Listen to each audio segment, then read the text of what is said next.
Madame, Monsieur, bonsoir. Bienvenue dans le flash de l'information sur RTI2. La ville d'Abidjan brille par le nombre de ponts qu'elle dispose. Ces tronçons censés rendre fluide la circulation automobile angoissent les usagers.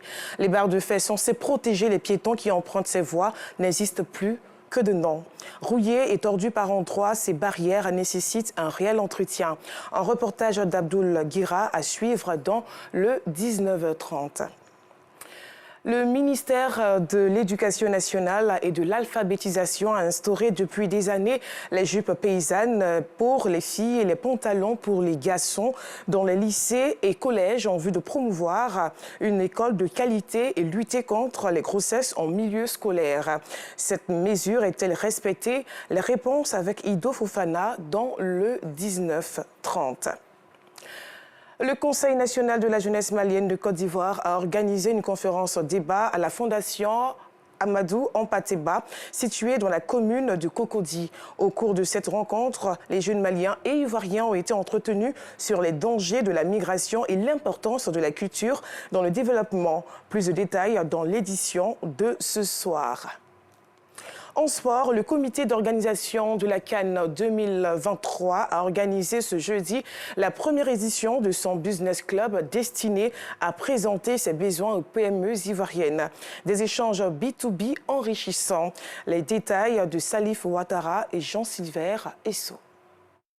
Le COCAN Business Club est le carrefour d'opportunités d'affaires que les PME ivoiriennes ont longtemps souhaité afin de pouvoir montrer tout le savoir-faire ivoirien lors de la prochaine Coupe d'Afrique des Nations.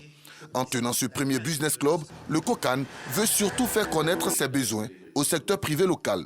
Après plusieurs mois de travaux de réflexion, d'études et d'évaluation, nos équipes ont sorti l'assiette des besoins dans tous les secteurs de l'organisation. C'est un travail de précision qui a été fait de sorte à faciliter les étapes où la commande publique sera exprimée.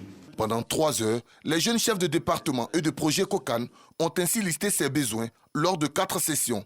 La première portant sur les besoins au niveau des infrastructures. La deuxième axée sur les attentes en termes d'hébergement, de restauration et de logistique. La troisième centrée sur les exigences du binôme marketing-communication. Et la quatrième sur l'acquisition de matériel et de fourniture de services. Nous sommes à un carrefour d'opportunités. Il est évident qu'après tout ce qui nous a été présenté comme besoin exprimé, à 1 an, chaque secteur d'activité devrait pouvoir prendre sa part. Nous sommes déjà prêts et nous mettrons tout en œuvre pour répondre aux différents besoins de l'organisation de la CAN, bien entendu dans nos différents domaines de compétences. Cette première édition du COCAN Business Club a permis aux nombreux opérateurs économiques venus de tous les secteurs d'activité de mieux cerner les attentes de l'État ivoirien pour la CAN 2023, baptisée la CAN de l'hospitalité. Terminons ce flash au Burkina Faso, où le nouvel homme fort du pays, le capitaine Ibrahima Traoré, a été investi ce vendredi président de la transition par le Conseil constitutionnel.